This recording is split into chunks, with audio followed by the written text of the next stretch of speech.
Day one, a new person. I would like to. I like to work with people that have a good attitude and are willing to learn, and anything that we want to teach them.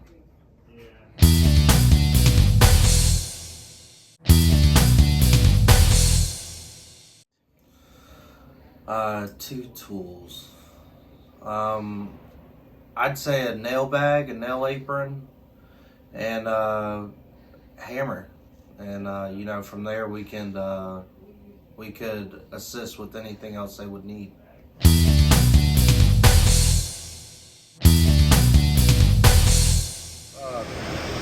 Two qualities you would need to have is the willingness to learn and be on time, and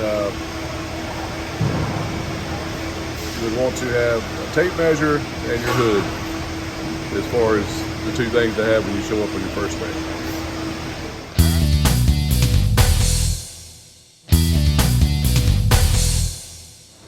Well, first I think they have to be able to put the ability to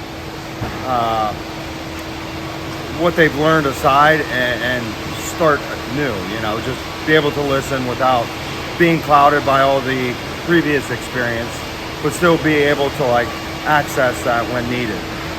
It's difficult to come in thinking you know everything when this is quite different than most of the other industries people have worked in throughout their careers. All right, great.